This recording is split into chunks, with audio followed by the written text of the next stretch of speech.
नमस्कार, जय हिंद, वंदे मातरम। स्वागत है आप सभी का आपके अपने YouTube platform new target coaching centre में। दोस्तों, आज मैं आपके लिए लेकर आया हूँ हिंदी की क्लास। हिंदी में दोस्तों जो व्याकरण चल रही है उसमें आज हम पढ़ने वाले हैं क्या, ब्राह्म चिन्ह। क्या पढ़ने वाले हैं आज हम? ब्राह्म चिन्ह। ब्राह्म चिन्ह का महत्व कितना है ये किसी भी सेंटेंस को बोलने से पता चल जाता है, यानी बिना ब्राह्म चिन्ह के कोई भी सेंटेंस अधूरा रह जाता है। आज हम ब्राह्म चिन्ह को पढ़ने वाले हैं, किस टाइप के क्वेश्चन बनते हैं और आगामी प्रतियोगी परीक्षा में किस टाइप से क्वेश्चन पूछे जाएंगे और अभी किस टाइप से क्वेश्चन पूछे जा रहे हैं, उनसे संबंधित हम सभी चर्चाएं करने वाले हैं। ये क्लास दोस्त जो भी विद्यार्थी रीट इस एस टेट, यानी जिसको हम लोग यूपी में एग्जाम होता है जो सुपर टेट के नाम से जाना जाता है, S TET, UP TET, Madhya Pradesh जो टेट एग्ज़ाम होता है, हरियाणा का टेट एग्ज़ाम, केबीएस भर्ती है, यूपी एसआई के लिए, पुलिस और आरओ एआरओ, 10th 12th जो भी जिस भी प्रतियोगी परीक्षा में हिंदी पूछी जाती है उनमें ये क्लास बहुत ही महत्वपूर्ण होने वाली है। इसमें दोस्तों हमने स्पेशल ब्राह्म चिन्ह को लिया है और फुल डिटेल में हम इसमें चर्चा करने वाले हैं दोस्तों। तो क्लास शुरू करने से पहले अगर चैनल पे नए हैं तो चैनल को सब्सक्राइब करें, बेल आइकन को प्रेस करना ना भूलें, जिससे कि आने वाली वीडियो की नोटिफिकेशन पल पल मिलती रहे। आइए दोस्त शुरू करते हैं आज की अपनी ये क्लास।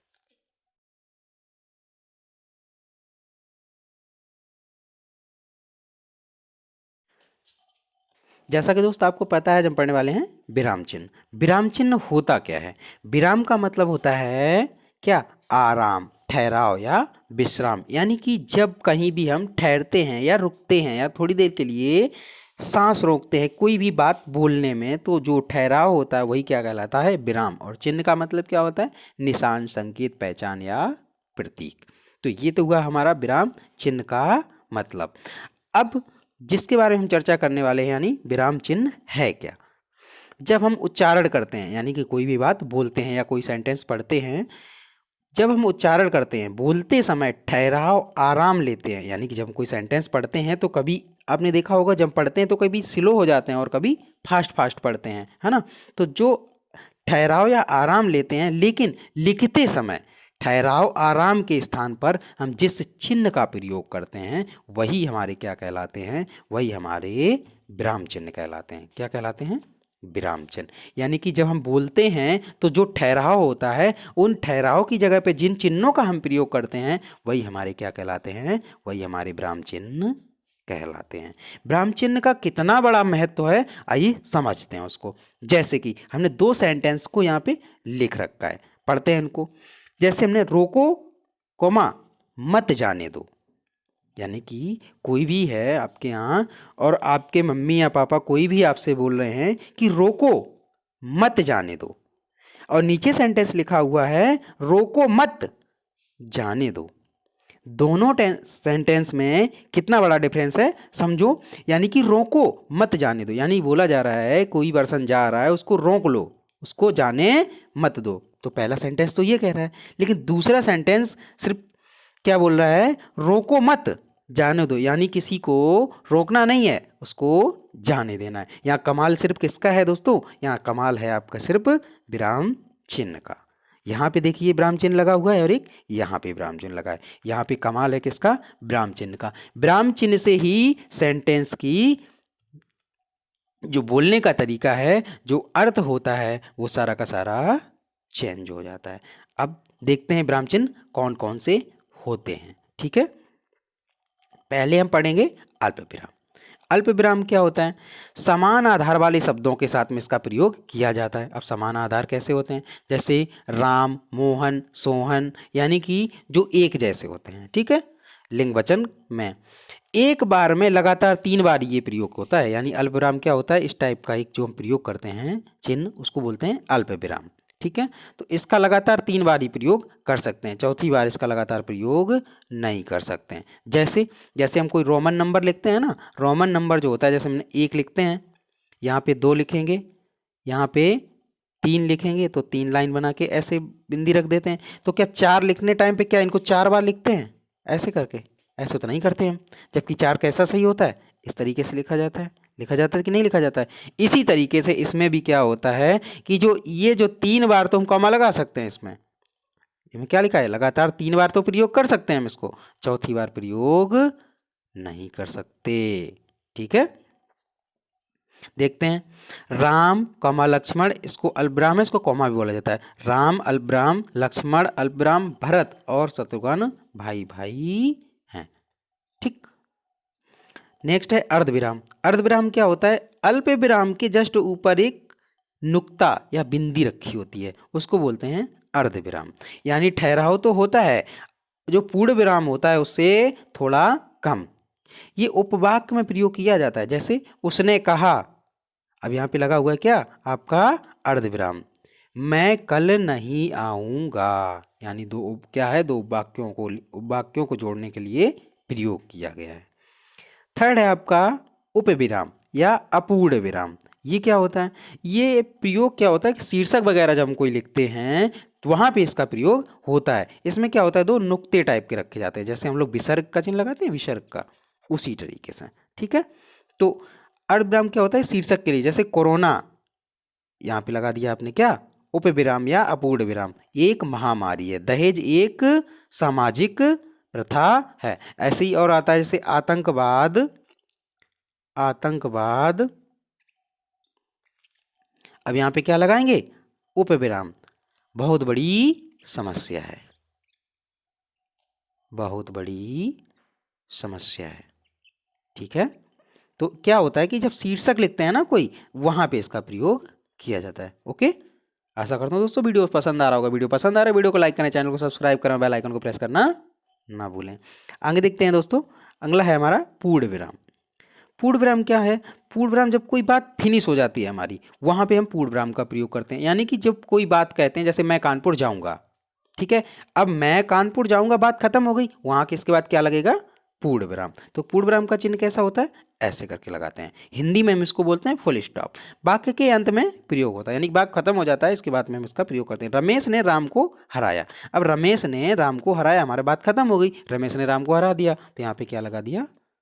पूर्ण विराम। ठीक है, नेक्स्ट है योजक चिन्ह। योजक चिन्ह क्या होता है? जब दो शब्दों को आपस में जो विपरीत अर्थ देते हैं, उनको आपस में जब जोड़ना होता है तो किसका प्रयोग करते हैं? योजक चिन्ह। दोस्तों जरूरी नहीं है कि जब विपरीत अर्थ ही दे उन्हीं को जोड़ना होता है, यानी कि दो शब्दों के बीच में प्रयुक्त किया जाता है। जैसे रात, अब यहाँ पे बीच में लगा दिया योजक चिन्ह दिन, इधर उधर। तो दोस्तों अब जैसे यहाँ पे हम लिख दें रात, क्या, रात रात, तो ये भी हमारा योजक चिन्ह ही होगा। जरूरी नहीं दो विपरीत अर्थ वाले शब्द ही हों। ठीक है, यानी कि दो अर्थों को आपस में क्या करते हैं? जोड़ने के लिए बीच में प्रयोग किया जाता है। अगला है हमारा कौन सा? गुटी पद, काक पद, हंस पद या विस्मय चिन्ह। भूल त्रुटि सुधारने के लिए इसका प्रयोग किया जाता है। इसका साइन कैसा होता है? इस तरीके से कुछ होता है। जैसे क्या होता है कि हम कुछ लिखते लिखते पता चलता है कि हमसे जल्दी में छूट गया। जैसे मैं कानपुर, जैसे लिखा मैं कानपुर जाऊंगा, अब लिखना तो था हमें क्या कि मैं कल कानपुर जाऊंगा, तो यहाँ पे कल छूट गया, तो यहाँ पे क्या लगाते हैं? एक हंस पद लगाते हैं और यहाँ पे लिख देते हैं क्या? कल। यानी कि मैं कल कानपुर जाऊंगा, और हमसे क्या था? कल ही छूट गया था, हमसे लिख गया था मैं कानपुर जाऊंगा। इस त्रुटि को सुधारने के लिए यहाँ पे हमने क्या लगाया? हंस पद का चिन्ह लगाया और यहाँ पे लिख दिया कल, यानी कि यहाँ पे आपका क्या लिखा है? कल लिखा हुआ है। ठीक है, नेक्स्ट देखते हैं। नेक्स्ट है हमारा लाघव चिन्ह। लाघव चिन्ह क्या होता है? किसी शब्द को छोटे रूप में लिखने के लिए लाघव चिन्ह का प्रयोग किया जाता है। जैसे कि दोस्तों देखा होगा आपने, कभी कभी कहीं कहीं तो पूरा लिखा होता है क्या? डॉक्टर, लेकिन कभी कभी क्या होता है? डॉक्टर कोई क्या लगते हैं? यहाँ पे डा बना के और यहाँ पे क्या लगते हैं? एक बिंदी नुमा लगा देते हैं, इसको बोलते हैं लाघव। यानी कि डॉक्टर जो ये लिखा हुआ है उसी को हम ये भी पढ़ने वाले हैं, यानी कि डॉक्टर को ये भी डॉक्टर, ये छोटा रूप है। तो किसी शब्द को छोटे रूप में लिखने के लिए क्या करते हैं? लाघव चिन्ह का प्रयोग करते हैं। यहाँ पे मैंने कुछ एग्जाम्पल भी लिखे हैं, जैसे डॉक्टर का लिखा है दीपू, यानी कि दीपू नहीं है, ये क्या है? Dispur police, Uttar Pradesh police. ठीक है, अब यहाँ पे लिखोगे तो पूरा लिखना पड़ेगा। यहाँ पे क्या लिख दिया? उ लाघव चिन्ह, पू प्रा लाघव चिन्ह और पू लाघव चिन्ह, यानी Uttar Pradesh police. M P यानी मध्य प्रदेश पुलिस। ठीक है, तो यानी किसी भी शब्द को छोटे रूप में लिखने के लिए क्या करते हैं, हम लाघव चिन्ह का प्रयोग करते हैं। लोप चिन्ह, लोप चिन्ह क्या होता है, कोई भी बात लिखते लिखते लिखते लिखते हम बीच में क्या करते हैं कि क्रॉस टाइप की मार देते हैं ऐसे करके, और आगे लिख देते हैं हाँ ऐसा है, ठीक है। जैसे कि तू बहुत, अब हमने क्या किया, यहाँ पे लोप चिन्ह मार दिया और है। अब समझने वाला इस बात को समझ लेगा कि तू बहुत क्या है, होशियार है, कमीना है, पागल है, क्या है, तो पढ़ने वाला अपने आप में समझ लेगा। यानी कि कुछ कुछ शब्दों को जो छिपाने के लिए, लोप करने के लिए क्या करते हैं, इस लोप चिन्ह का प्रयोग किया जाता है। मैंने दोस्तों एक एग्जाम्पल भी लिखा हुआ है, जैसे तू बड़ा डॉट डॉट है। अब वो बड़ा क्या है, यानी कि वो जिसने भी मैसेज जिसके लिए भेजा है वो उस बात को समझ लेगा। तू बड़ा होशियार है, तू बड़ा सुंदर है, तू बड़ा शैतान है, तू बड़ा नालायक है, वो क्या है, वो अपने उसके अकॉर्डिंग समझ लेगा। लेकिन यहाँ पे वो अपनी बात को छिपा गया, ठीक है, ओके। अगला है, अगला हमारा है चिन्ह है निर्देश चिन्ह। निर्देश चिन्ह क्या होता है, निर्देश चिन्ह क्या होता है कि जैसे हम कोई हेडिंग को लिखते हैं ना, जो ये हेडिंग लिखते हैं इसके बाद हम क्या करते हैं, इस टाइप का साइन लगा देते हैं, वो क्या होता है, निर्देश चिन्ह बोला जाता है। किसी का जब विवरण देते हैं ना, निर्देश चिन्ह लिख बोला जाता है, ठीक है, इसको, ये निर्देश चिन्ह होता है, ठीक। जैसे यहाँ पे देखो लिखा है प्रस्तावना निर्देश, भूमिका, इसके आगे भी निर्देश चिन्ह लिखा हुआ है, ठीक है। अगला है हमारा विवरण चिन्ह। विवरण चिन्ह क्या होता है, जब किसी भी चीज़ के बारे में हमें उसके बारे में पूरी डिटेल देनी होती है, लेकिन हम किस चीज़ की डिटेल दे रहे हैं उसके बारे में। जैसे यहाँ पे लिखा हुआ है पता, पता के बाद में लिखा हुआ है विवरण चिन्ह। विवरण चिन्ह होता कैसा है, देखिए दोस्त ये बना हुआ है विवरण चिन्ह। जैसे हमने लिखा पता, ठीक है, अब पता के आगे कैसे लगाएंगे विवरण चिन्ह, कुछ इस तरीके के दो विसर्ग लगाएंगे और ऐसे करके चिन्ह लगाते हैं। इसके बाद हम अपना क्या लिखेंगे, पता लिखेंगे। तो यानी कि वहाँ पे किसका हम अपना विवरण देंगे, यानी पता बताएंगे, ठीक है। अगला है तुल्यता चिन्ह। तुल्यता चिन्ह क्या होता है, जब दो वस्तुएं आपस में समान होती हैं, क्या है, तुल्यता, जिसको हम बराबर बोलते हैं, क्या, बराबर। जैसे राम बराबर क्या, श्याम, यानी कि राम किसके बराबर है, श्याम के बराबर है। यानी कि जो भी क्वालिटी, गुण, लंबाई, ऊंचाई, चौड़ाई जो भी है वो राम की किसके बराबर है, श्याम की, ठीक है। यानी कि राम बराबर श्याम, यानी कि तुल्यता के लिए ये चिन्ह का प्रयोग किया जाता है। अब क्या है, आवृत्ति या पुनरावृत्ति चिन्ह। आवृत्ति या पुनरावृत्ति चिन्ह कैसा होता है, कुछ इस टाइप का होता है, ठीक है। अब कहाँ प्रयोग किया जाता है, जैसे कोई बात हमने लिख दी, राम कानपुर गया, ठीक।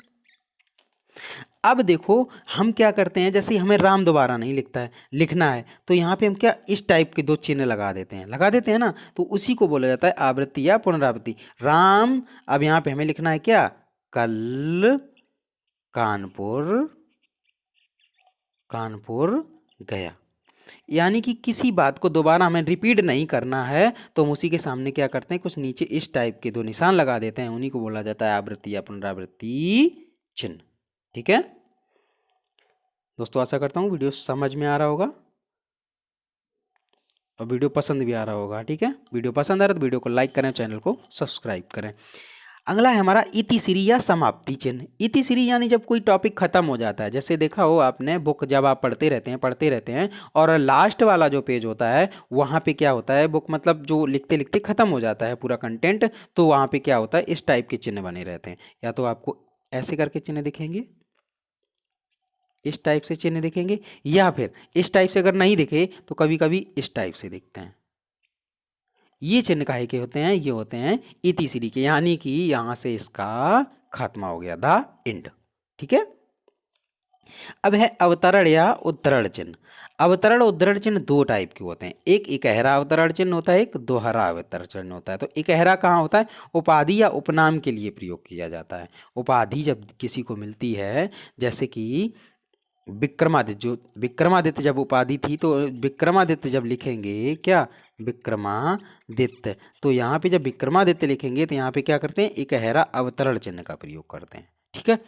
दोहरा अवतरण चिन्ह क्या है, दोहरा अवतरण चिन्ह जब नारे या ध्येय वाक्य के लिए इसका प्रयोग किया जाता है। जैसे दोहरा अवतरण चिन्ह, जैसे दोहरा अवतरण लगाएंगे, आराम हराम है, नारा दिया गया आराम हराम है, तो इसमें किसका प्रयोग किया जाएगा, इसमें प्रयोग किया जाएगा दोहरे अवतरण चिन्ह का, ठीक है, यानी नारे वगैरह और ध्येय वाक्य के लिए हम किसका प्रयोग करते हैं? दोहरे अवतरण चिन्ह का। रिक्त स्थान चिन्ह, रिक्त स्थान चिन्ह कैसा होता है दोस्तों? Dot dot dot dot dot dot dot. देखा है हम लोग जब रिक्त स्थान भरते हैं, बहुत सारे रिक्त स्थान की पूर्ति कराई जाती है 6 से लेके 8 स्टैंडर्ड तक, 10th 12th तक भी कराई जाती है, और बहुत सारे एग्जाम में जो पैसेज वगैरह आते हैं वहाँ भी ऐसे ही करके रिक्त स्थान भरना पड़ता है। तो वहाँ पे कैसा डॉट डॉट डॉट डॉट जैसे यहाँ पे बना हुआ है इसी टाइप का होता है। तो वहाँ पे क्या होता है, जैसे भारत की राजधानी डॉट डॉट डॉट है, यानी कि यहाँ पे ये क्या हुआ है, यहाँ रिक्त स्थान है, ये रिक्त स्थान का चिन्ह बोला जाता है। ठीक है, अब यहाँ पे भारत की राजधानी है तो क्या? दिल्ली। यहाँ पे क्या आ जाएगा? दिल्ली। कहाँ, कौन, कब, कैसे, इस टाइप के जो प्रश्न सूचक शब्द आ जाते हैं तो वहाँ पे किसका प्रयोग किया जाता है? प्रश्नवाचक चिन्ह का। जैसे तुम कब स्कूल जाओगे, तुम कब स्कूल जाओगे। अब दोस्तों इसके बाद हम फुल स्टॉप नहीं लगाएंगे, यहाँ पे कौन सा चिन्ह लगाएंगे? यहाँ पे लगाएंगे प्रश्नवाचक चिन्ह। जो इस टाइप का चिन्ह होता है उसको बोलते हैं प्रश्नवाचक चिन्ह। ठीक है, अगला है हमारा विसर्ग चिन्ह। विसर्ग चिन्ह क्या होता है? जो विसर्ग, इस टाइप के जो कोई शब्द लिखते हैं इसके पीछे ऐसे जो लगाया जाता है, जो नुक्ते टाइप के लगते हैं उसी बोला जाता है विसर्ग। जैसे हम दुख लिखते हैं ना, जैसे मान लो हमने दुख लिखा, क्या? दो, अब यहाँ पे क्या लगता है? विसर्ग ही लगते हैं, दुख है। तो ये जो है ना, ये जो दो नुक्ते रखे हुए हैं, दो बिंदी रखी हुई हैं, इन्हें क्या बोला जाता है? विसर्ग। ठीक है, अनुस्वार चिन्ह। अनुस्वार चिन्ह क्या होता है? अनुस्वार चिन्ह यानी इस टाइप से लाइन खींच के ऊपर जो एक बिंदी रखी रहती है उसे बोलते हैं अनुस्वार। अनुस्वार चिन्ह का प्रयोग वहाँ किया जाता है जहाँ पे तत्सम शब्द होते हैं, यानी कि जो भी अनुस्वार से शब्द बनते हैं वो क्या सारे सारे क्या कहलाते हैं? तत्सम शब्द कहलाते हैं। तो ये क्या होता है? अनुस्वार का चिन्ह। जैसे हम कुछ भी लिखें, जैसे हमने लिखा मयंक, ठीक है, तो ऊपर क्या लगता है? एक अनुस्वार। तो इसी को ऊपर जो बिंदी लगती है ना, इसी को वो क्या बोलते हैं? अनुस्वार। मयंक लिखा, अंकित है, संसार है, संजय है ना, तो ये सारे सारे किसमें प्रयोग किया जाते हैं? अनुस्वार चिन्ह है। ये सारे सारे क्या है? अनुस्वार चिन्ह है। अगला है हलंत चिन्ह। हलंत चिन्ह क्या होता है? कोई भी हम शब्द लिखते हैं जब वो शब्द यानी कि बिना स्वर का होता है, यानी कि सिर्फ व्यंजन व्यंजन होता है, तो वहाँ पे हलंत का प्रयोग किया जाता है। जैसे जैसे हमने लिखा पाठ, क्या लिखा? पाठ, यानी कि ठा आधा है तो यहाँ पे क्या लगाएंगे? हलंत, पाठ। ठीक है, ऐसे हमने देखा होगा मिट्टी हम ऐसे भी लिखते हैं, सॉरी, मिट्टी जो हम लिखते हैं तो मिट्टी इस टाइप से भी लिखते हैं।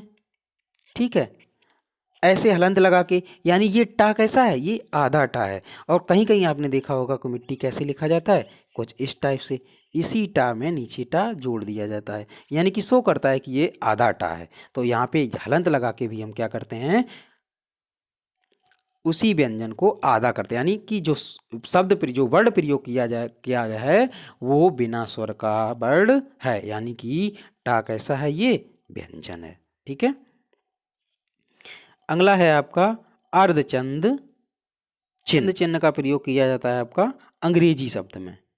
कहाँ? जहाँ अंग्रेजी के शब्द होते हैं, जैसे हाफ, बांस, ऑफिस, फुटबॉल, हॉकी। तो यहाँ पे क्या है? अर्धचंद चिन्ह का प्रयोग। ये सिर्फ सिंपल इस तरीके से बनता है, जैसे हम लोग लिखते हैं हॉकी, क्या? हॉकी। यहाँ पे जो ये चिन्ह लगता है ना, यही है अर्धचंद चिन्ह। ये अर्धचंद चिन्ह क्या करता है? ये बताता है कि जितने भी ये शब्द हैं ना, ये सारे के सारे अंग्रेजी के शब्द हैं। दोस्तों इससे पहले जब हमने तत्सम तद्भव पढ़ाया था आपको, वहाँ भी मैंने आपको बताया था कि अनुस्वार चिन्ह जो होता है वो संस्कृत के शब्द बनते हैं उससे, अनुस्वार से। ठीक है, जो अर्धचंद सिर्फ होता है उसके द्वारा अंग्रेजी के शब्द बनते हैं, और जो अर्धचंद बिंदु होता है उसके द्वारा क्या होता है? हिंदी के शब्द बनते हैं, यानी तद्भव शब्द होते हैं। ठीक है, ये मैं पिछली क्लास में आपको बता चुका हूँ। ठीक है, अर्धचंद बिंदु, सॉरी, अर्धचंद चिन्ह के बारे में बात कर चुके हैं। अब बात करने वाले हैं अर्धचंद बिंदु चिन्ह। अर्धचंद बिंदु चिन्ह क्या? जो अर्धचंद है ना उसी में सिर्फ क्या होता है? बिंदु लगा होता है, बस इतना सा शब्द बदल जाता है। सिर्फ इस बिंदु लगने से ही क्या हो जाता है? वो सारे के सारे शब्द काहे के हो जाते हैं? हिंदी के। जैसे जैसे हम लिखते हैं चांद, चांद है आपका हिंदी का शब्द, ऊपर क्या लगा है? अर्धचंद बिंदु। जिस शब्द के ऊपर भी अर्धचंद्र बिंदु लग जाए वह काय का हो जाएगा, हिंदी के शब्द। ठीक है, तो यहाँ पे दोस्तों हमारे सारे के सारे जितने भी विराम चिन्ह थे उन सभी को मैंने बहुत ही अच्छे से डिटेल से समझा और बहुत अच्छे से पढ़ा। दोस्तों अगर वीडियो पसंद आया तो वीडियो को लाइक करें और चैनल को सब्सक्राइब करें। ऐसे ही वीडियो दोस्तों मैंने आप जाकर मेरी प्लेलिस्ट में देख सकते हैं। हिंदी की मैंने फुल कोर्स प्रोवाइड कराया है आपको और पीछे बहुत सारी क्लासें हो चुकी हैं, आप मेरी प्लेलिस्ट में जाकर देख सकते हैं। उसका लिंक भी मैं डिस्क्रिप्शन में दे दूँ। नए हैं तो चैनल को सब्सक्राइब करें, बेल आइकन को प्रेस करें, जिससे आने वाली वीडियो की नोटिफिकेशन आपको पल पल मिलती रहे। ठीक है दोस्त, मिलेंगे अगले वीडियो में। तब तक के लिए सभी को नमस्कार, जय हिंद, वंदे मातरम।